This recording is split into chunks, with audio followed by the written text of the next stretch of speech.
Olá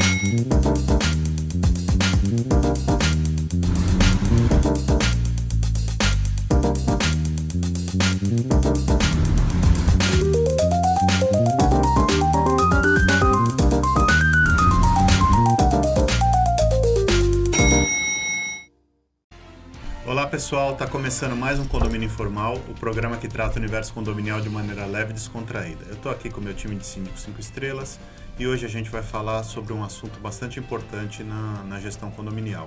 É a transição de gestão de síndico. Todo mundo que assume um condomínio passa por isso e a gente vai falar sobre as nossas experiências sobre esse assunto.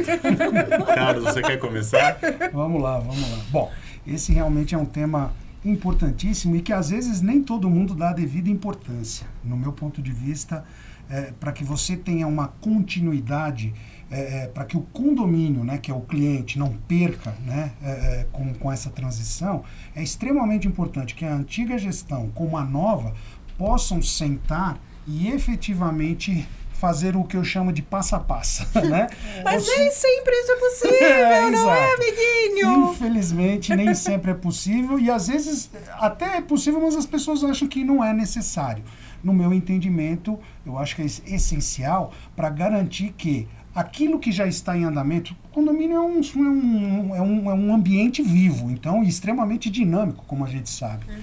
Então, para mim, qualquer condomínio em determinado momento no mês, no ano, ele está com alguns projetos de andamentos, alguns que ele acabou de concluir, outros que ele ainda precisa iniciar, e é extremamente importante que a gestão que está assumindo, seja por qual motivo for, né, que ela tenha essa visão geral para que ela possa saber aonde ela tem que priorizar os seus recursos, a sua atenção e o seu tempo. Eu acho que isso não só para síndico, eu acho que isso para conselho também. Hoje a gente tem uma reunião com o corpo diretivo que ele é mais da metade novo.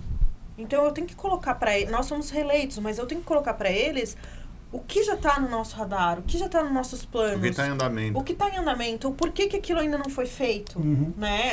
Falta de caixa, falta de prestador de serviço, prioridade. Sei lá. Então, isso é importante tanto para síndico quanto para corpo diretivo. Mas eu vou te falar uma coisa, Carlos.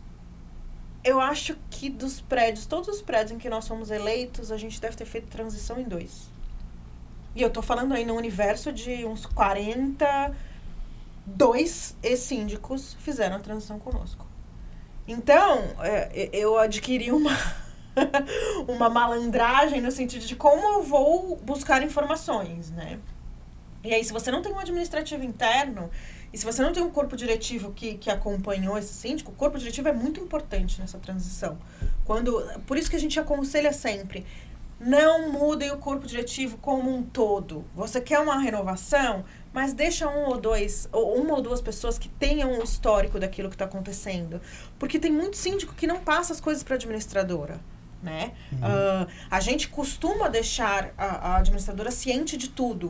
Nós produzimos atas, todos vocês aqui fazem isso, a gente deixa isso no condomínio, mas as pessoas não fazem, geralmente as pessoas não fazem. Então, assim, através da prestação de contas, você consegue ter algumas informações a respeito de obrigações legais. Só uma pontuação sobre isso, né? Nós tivemos uma assembleia 3 semanas atrás, em que o síndico anterior, ele aprovou uma obra de recuperação de fachada. E ele aprovou R$180 mil para recuperar a fachada. O orçamento de recuperação de fachada do condomínio, o mais barato, era R$440 mil. Só que... Não, isso que assim, essa pessoa fez a transição e ela me entregou as propostas. As propostas, a mínima, na época, era de 330. Porque eu tive que atualizar, isso tem 2 anos. Eu tive que atualizar. Era de 330. Agora, como é que você me aprova uma obra de fachada a 180 mil, e aí a palhaça tem que chegar lá e falar assim, então, gente, é o seguinte, vocês acharam que vocês iam fazer uma obra por 180, mas na verdade ela custa 440. Mas o ponto já mostra que foi uma excelente troca. Mas o ponto que eu ia chegar é que a gente chegou na administradora e falou assim, por que foi aprovado esse valor se a obra custa o dobro? Não sei, ele não passava nada pra gente, ele fazia tudo sozinho.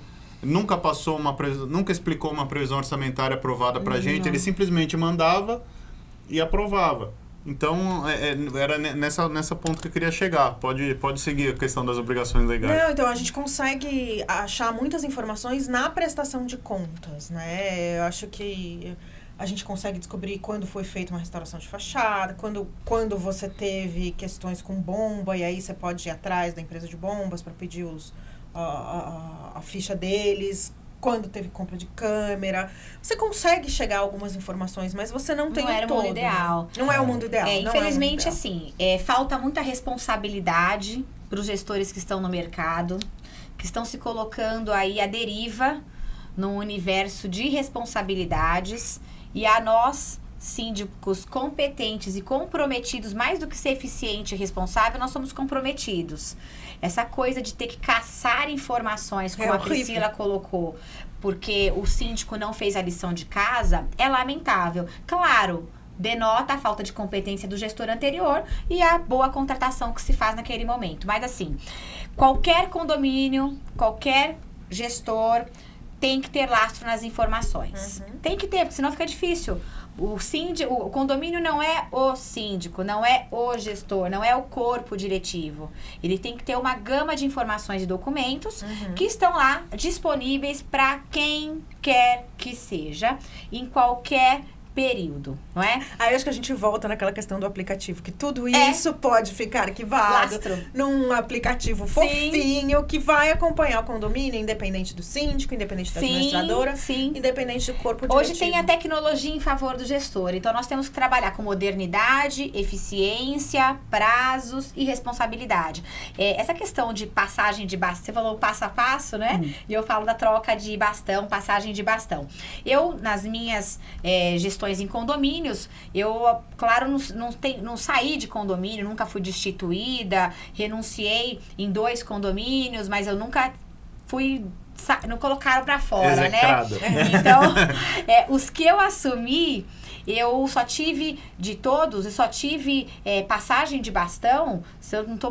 Nossa, um condomínio. Se foi um condomínio, e olha lá. E mesmo assim, são informações que ele passa...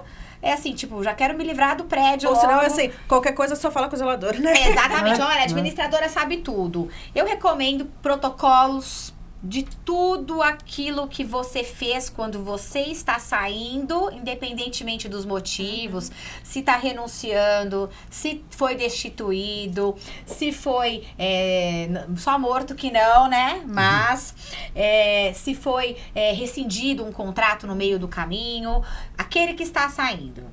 Protocolem tudo.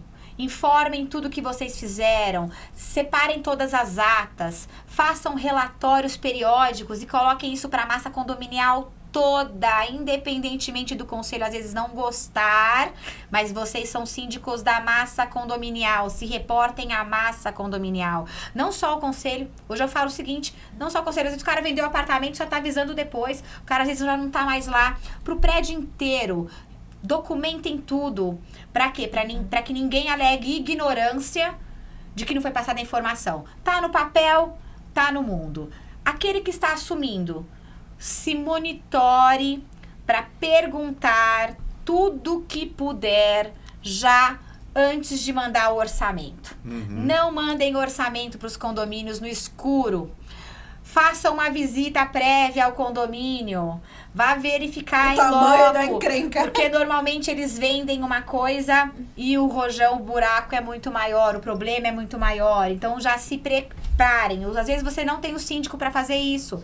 Peça para alguém que te pediu o orçamento para que você possa fazer uma visita em loco, para você se munir também de provas. Às vezes você fala o seguinte: o prédio aqui tá muito lindo, tá tudo maravilhoso, para você mandar um orçamento lá embaixo e o trabalho vai ser lá em cima. Então nós temos que começar a fazer a lição de casa logo na hora do momento de mandar a proposta. Assumir o condomínio, documentem tudo no primeiro relatório com o corpo diretivo, já mostrando inclusive aquilo que você viu de problemas, para depois não alegar que foi você, o gestor, que fez isso. Os moradores, eles têm uma memória muito curta. É uma memória imediata. Deu um problema, ele acha que tem que resolver naquele momento. Ele esquece das informações. Por isso que o síndico bom, ele tem que ter lastro, provar, documentar, fotografa. Mostra tudo já no primeiro relatório do que eu vi de problemas. Já fala tudo. Nem que as reuniões sejam maiores, extensas, cansativas. Marquem uma, a duas... primeira reunião é sempre bastante densa e bastante cansativa. Mas falem, uma coisa que eu anotei aqui, olha. Qual é a sua justa posição? Mostre que você é o síndico. Já mostre logo no começo, quando você assume que você é o síndico daquilo, que você vai ter que ser respeitado por ser um síndico, que você não é empregado do condomínio. Já mostre isso pro conselho também, porque se eles não quiserem você, porque não vão se dar muito bem, já coloquem logo para resolver e já caia fora do prédio. Passagem de bastão é importante, claro, com relação ao conselho da mesma forma. Montem uma transição, os moradores já podem ver isso numa assembleia, não tirem todo mundo de uma vez só quando é o síndico profissional que não é o síndico orgânico. Por quê? Porque você já coloca lá o mandato, ó, vocês continuam mais 3 meses, depois de 3 meses façam uma eleição só com o corpo diretivo para poder passar isso, depois fazer uma nova reunião com um novo time, para que tudo fique alinhado e colocado, porque não é algo fácil, mas existe muita responsabilidade nessa troca. Documentem em ata, tudo que puder trazer e colocar numa assembleia, para estar na ata da assembleia, para justamente mostrar as minhas obrigações começam aqui, ó. O que é do passado, a gente vai corrigir, mas não fui eu que fui inerte ou que causei. Porque tem isso, os moradores chegam, você acabou de assumir, eles falam assim, você viu a quadra?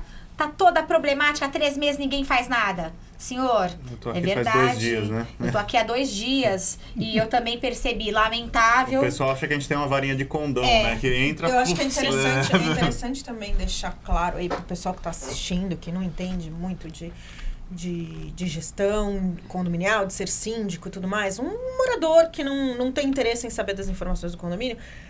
Você, quando é eleito, você é eleito com uma previsão orçamentária feita anterior. Por outro. Geralmente, Né? Assim.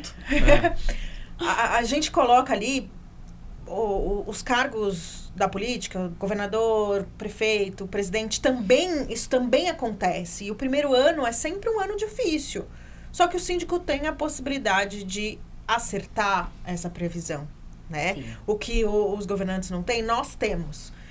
Então, se de repente o síndico que assumiu o seu condomínio em 2 meses chamar uma assembleia para uma nova previsão orçamentária, normal. O cara é bom. Corajoso. O cara é bom, entendeu? Ele é corajoso e ele precisa colocar ali adequar a vida previsão naquilo que não é. A vida como não é que o cara é ruim. Mal entrou, já tá querendo aumentar o condomínio. É óbvio. Pelo contrário. O outro que saiu, que ferrou tudo. É que você me fez lembrar, um dos primeiros condomínios que a gente pegou, é um condomínio na Vila Olímpia, a gente pegou em 2017. E já fomos reeleitos desde então. Esse condomínio foi uma situação meio parecida com a que você mencionou, Rogério, com um detalhe. O síndico anterior, que era síndico morador, aprovou uma verba para fazer a restauração da fachada, certo? Até aí tudo bem. Detalhe, ele não só aprovou, como ele contratou a empresa. Então, quando nós chegamos, a empresa estava iniciando o trabalho, assim, fazia 2 semanas. Aí a gente foi olhar as contas e a gente falou assim, mas cadê o dinheiro para pagar esse contrato, que era, na época, R$150 mil, parcelado em 15 vezes? Não tinha dinheiro. Ele fez essa aprovação baseado em recebimento de inadimplência. Nossa. Porque tinha R$300 mil de inadimplência para receber, com um detalhe importante. 80% desse valor era de uma unidade que pertencia a uma empresa que tinha aberto falência há 30 anos atrás e há 30 anos não pagava o condomínio. Não era incobrável porque a unidade é responsável pela dívida, mas era uma cobrança difícil, não era uma... Praticamente impossível. A primeira coisa que a gente fez foi exatamente isso que a Priscila acabou de falar. Chamamos uma assembleia e mostramos, gente, esta é a realidade financeira do condomínio.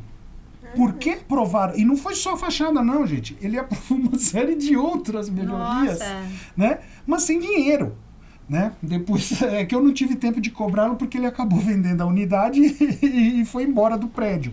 Mas você fala... Como que você vai fazer uma coisa dessa? Se você não toma essa providência que você acabou de falar, Priscila, de chamar a Assembleia e mostrar, lá na frente vão querer te responsabilizar. Claro. Mas peraí, você é o culpado? Não, eu tenho que mostrar a realidade dos fatos. Então, qualquer síndico profissional que se chame, que se considere profissional, ele tem que ser extremamente claro e transparente com os condôminos. Sim. Deixar bem claro, olha, esta é a situação que nós estamos pegando e é isso aqui que a gente tem que endereçar. Nós tivemos um caso, né, assim, ainda sobre transição, mas mais para a parte financeira que a gente está tocando. Nós pegamos um condomínio na Vila Leopoldina, em que o síndico, para se reeleger, ele não reajustava o condomínio. Nossa. Então ele vinha com a previsão orçamentária, mantinha a previsão orçamentária, tá tudo certo, tá tudo bem, se reelegia, ele ficou lá 2 mandatos ou 3 mandatos. Não. Foi o Novo que não quis... O Novo para se reeleger não renovou. A gente fez a análise das contas do condomínio, 40% de aumento. Nossa. Não, porque assim... Tipo, dois meses de gestão, a gente teve que chamar uma assembleia, a gente chegou pro corpo diretivo e falou assim, gente... Não, e era eleição também, você lembra disso? E era eleição, é verdade. Era a gente pegou um tampão de 2, 3 meses e era eleição. A gente chegou no corpo diretivo e falou, gente, ferrou. O reajuste é esse. Ah, mas como que vocês querem fazer? A gente apresenta o cenário, apresenta o que precisa ser feito, aprova a previsão e depois a gente põe a eleição. Se eles não quiserem que a gente fique, paciência, vocês estão ali com a previsão certa, né? Não adianta a gente se eleger... Com mentiras. Com mentira e depois a gente vai e mete um 40%, não aprova, a gente vai ficar com um orçamento defasado. Fala, nossa prioridade é aprovar o reajuste.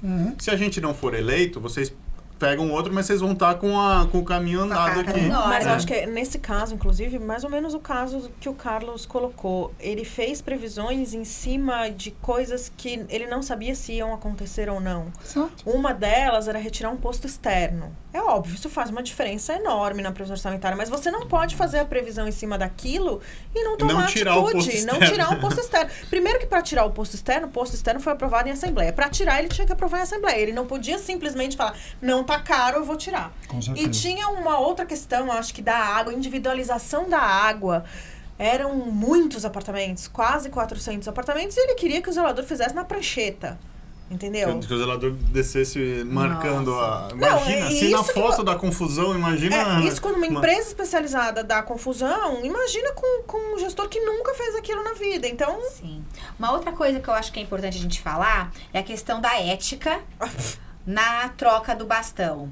Sabe? É muito deselegante, como diz a minha mãe, né? Eu penso que até é indecente sair dos condomínios desejando mal pro gestor que está entrando, ou assumir um condomínio metendo pau na gestão anterior. Você foi contratado, se atenha da sua gestão para frente. É claro que os problemas do passado, eles não vão assumir como num passe de mágicas. Só que é muito chato, é muito horroroso você ficar o tempo inteiro falando ainda detalhes, citando nomes do síndico, né? Você sempre fala, olha, a gestão anterior assim, olha, isso não foi verificado, mas vai ser verificado, e assim vai indo, mas não sair falando mal do gestor. E a pessoa tá lá no fim do mandato, no segundo ano, e tá ainda falando mal da gestão anterior, né? Ela já teve o tempo inteiro pra... O cara tá trabalhando, já faz 3 anos que o cara tá no condomínio e tá falando dos caras ainda lá. Mas acho então, que é interessante a gente se isso. colocar no lugar, né? Sim. Nessa questão que o Rogério comentou da fachada, eu falei, ele provavelmente aprovou essa verba sem ter os orçamentos em mão. Sim. Porque sim. não é possível, né? Sim. Mas eu entendo que ele não deveria ter colocado aquilo em pauta naquele momento. Sim. Que aquilo deveria ter sido colocado quando tivesse os orçamentos em mão. Sim, sim. Né? Então, cometeu um erro, sim. Sim. Achou que fosse errar, mas não tanto, né? Sim. Foi Teve bem um condomínio complicado. que eu assumi que, assim, o corpo diretivo, que já era um corpo diretivo de moradores e tudo mais, eles tinham uma implicância com o síndico anterior. E aí eles acharam que eu sendo eleita, eu ia ficar correndo atrás daquilo que Mas assim, de forma pessoal do outro síndico, que é morador, não é nem síndico profissional. Porque muitas vezes a gente assume os condomínios com gestões que eram de próprios síndicos moradores, né? Muitas vezes eles acabam optando dos moradores para os síndicos profissionais e a gente tem que tomar um cuidado enorme quando a gente entra em alguns condomínios e que existe uma caça às bruxas entre os próprios pares, síndico que era morador e os vizinhos que não estavam gostando muito da gestão dele, que acham que você foi contratado para ficar fazendo vingança com o síndico, né? Tem que tomar muito cuidado com isso. Eu falo sempre isso. Tomem cuidados. Teve uma reunião que eu fiz com o meu corpo diretivo que eu falei claramente, olha, me desculpe, mas vocês não vão me manipular a ponto de ficar fazendo nenhum tipo de caça às bruxas ao antigo síndico que é tão morador quanto vocês. Não, porque eu falei, olha, por isso que vocês optaram pela gestão de sindicatura profissional. Porque, do contrário, vocês continuariam na transição, na troca. E é sempre síndicos... válido lembrar que o cara foi eleito, né? Ele Sim. não tava lá Não, ele não nasceu, sentou na cadeira lá e falou, eu vou ser síndico. Sim, o tempo inteiro. Teve uma assembleia e ele foi eleito e ele tá lá porque quiseram. Teve um que falou assim, nossa, porque a gente colocou você aqui, Vanessa. Aí eu disse, primeiro que eu não fui colocada em lugar nenhum. Falo abertamente, eu fui eleita. E logo, sendo eleita, não devo nada aos senhores. Ao contrário, vocês fazem parte de um corpo diretivo, cada um aqui deve assumir o seu papel. Subsíndico, subsíndico, conselheiro fiscal, o síndico sou eu. Porque no final das contas, quem é o responsável? Qual é o patrimônio que tá na dança? Quem que é? O CPF de quem? Porque é importante falar isso. Quando o condomínio contrata um síndico profissional, ele contrata a empresa de sindicatura para não haver um lastro de relação empregatícia. Porque a sindicatura mesmo, o síndico independente, é a pessoa física com as atribuições do artigo 1348 do Código Civil. Eu falo isso à torto e à direito o tempo inteiro. Então, essa transição, ela também tem que ser colocada pro conselho, quando o síndico assume, de que ele vai ser o síndico do condomínio, síndico de todos, e que ele não vai ficar fazendo caça às bruxas à gestão anterior. Existem condomínios que o síndico assume, e comigo já aconteceu, que o síndico anterior não prestou contas, mas que vai ter a oportunidade de fazê-lo. E aí a gente vai apontar o dedo para o síndico anterior? Não. Nós vamos abrir a oportunidade dele verificar as pastas, fazer a apresentação dele numa assembleia para ele prestar suas próprias contas, e ele é que vai resolver com a massa o problema dele. Não o síndico ficar apontando o dedo para o outro. Então, isso é uma questão que acontece muito, né? E a gente tem que passar essa orientação, porque, né, os moradores, eles pensam que uma vez que o síndico ele assumiu o novo, ele vai, né, ser o Deus universal de todo o complexo condominial. Não, e aquela coisa que você não precisa denegrir ninguém para ser bom, né? Sim, ninguém precisa ser diminuído de jeito nenhum, né? Gente, já tá acabando o nosso tempo. Sempre manda as meninas calarem a boca. Eu acho importante a gente pontuar aqui. Se você tá querendo entrar para esse mercado, se você já faz parte desse mercado, se atente a isso que a gente falou. Coloquem no seu contrato, nos seus afazeres, a transição de gestão. Cobre isso de quem está saindo, às vezes não é possível, você não consegue exigir porque a pessoa simplesmente some, mas quando você for entregar um condomínio, faça essa transição. Crie um movimento proativo no mercado, crie um movimento bom no mercado. Sim. Isso todo mundo ganha. Como o Carlos falou desde o começo, o condomínio não pode ser prejudicado pela má vontade ou pela birra da pessoa que está saindo, né? Não pode parar tudo até a gente conseguir pegar tudo o que está acontecendo e dar andamento nas coisas, assim. Cria essa proatividade. É sempre importante isso, a gente criar profissionais bons e melhorar cada dia e fortalecer o nosso mercado. Acho que isso é fundamental. A gente agradece a sua audiência, clica no nosso, curta o nosso canal, acompanhe nossos vídeos semanalmente. A gente está em podcast agora e a gente se vê a semana que vem. Um abraço!